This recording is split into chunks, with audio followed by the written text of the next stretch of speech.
Good morning, everyone. Welcome to Pre-Market News and Views by In the Money Stocks. Today is Wednesday, December 11th, 2013. Thank you all for tuning in. Let's jump right into the charts. We're going to start off with the usual S&P 500 E-mini futures.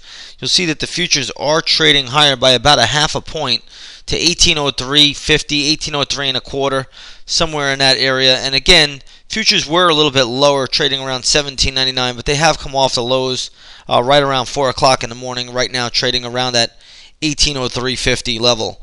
I'm not sure what we could make of the market. Yesterday, we did have a little bit of a sell-off in the major stock indexes that should be noted. Last night, we also want to take a look at the Asian markets, which were under pressure across the board. You had the Nikkei 225 index, which is Japan, finish lower by about 0.6%. But the Shanghai Composite and the Hang Seng, which is really China for the most part. Hang Seng is somewhat Hong Kong, which is somewhat separate. But Shanghai is mainland China. That was down 1.5% last night. So that's a pretty steep decline when you look at that. So I think traders want to take note of that. Did have some big sell-offs in China last night, and that should be noted. Also, we sold off in Singapore. Straits Time Index was down, I think, close to 0.7%. And in India, the market, I believe, the Bombay Sensex Index was down about 0.4%. So watch for a little bit of weakness today in the Chinese ADRs. I think that is possible. Yesterday, most of the Chinese ADRs did pretty well. Today, I would not be looking for that. I would think they would be a little bit on the weaker side. Looking over to Europe today, you do have pretty much Europe flat for the most part, up actually really across the board, with the exception of Italy. Italy is down about 0.2%, but France, Germany, and even England, they're all up about 0.3. Even France is up 0.8%. So Europe is holding steady today. So you have to not really worry too much about Europe at the moment. Europe's holding up steady. But there are a lot of stocks out here. Let's take a look at a few. We're going to go with Mastercard first. Mastercard, I believe, approved a split. I think a 10-for-1 split. So you want to take note of that. Mastercard will be or has approved a 10-for-1 split. They also increased their dividend, and they're going to do a share buyback. I think $3.5 billion. Why companies do buybacks at extreme highs is beyond me. I'll never understand it for the life of me. I think it's the dumbest thing a company could do, and as a shareholder, I would be pretty aggravated about it. But nonetheless, that is what's happening. So we'll see if this stock can get a pop. But either way, watch this name today. It's going to be in motion. So Mastercard is one you want to keep on your radar. Another one that had earnings today is Smith & Wesson, the gun maker. Right now, the stock's trading at $12.72. You can see a pretty big pop.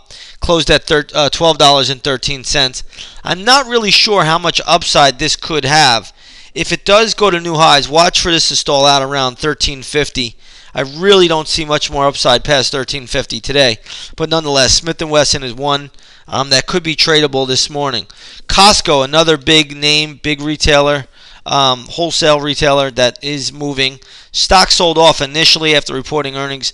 Now it looks like it's ticking back up. I will have some levels for Costco on the gap side today. So if you want those, come over to the chat room. They'll be posted around 9 o'clock in the morning. But Costco could be all over the map today. We'll see if it does proceed a little bit lower. But anyway, you slice it or dice it. Costco definitely on the weaker side before the opening bell. Let's take a look at Joy Global. That's another name. Again, equipment mining company, really getting hit. I'll have some levels for this one as well. But Joy Global definitely getting hit. The stock closed at $56.24. It's trading at $53.35. Did trade as low as $52 after hours last night. So again, we're going to watch Joy Global. There should be some trades on this one. H&R Block, HRB is the ticker symbol. This stock's been all over the map. I think they may have reported earnings as well, if I'm not mistaken. And the stock has just been all over the place. Again, I never care what the earnings are. I just care about how the market reaction and what the chart pattern tells us to do. But right now, the stock after hours traded as low as 27, back up to 28.50. So I guess it has a little bit of momentum back towards the upside. If it trades as high as, say, $30, that would probably be a fade level. I don't really see the stock getting much past $30 today, maybe 30 and a quarter, I guess.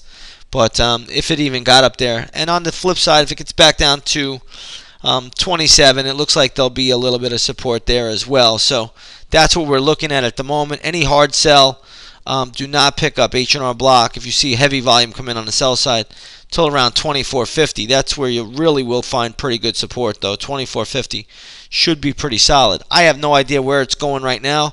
We're going to watch this one once the opening bell rings. But at the moment, it's really been all over the map from 27 back up to 28.50. We'll just have to wait and see what this thing tells us, what it does, and how it all plays out. But that's what we're looking at there.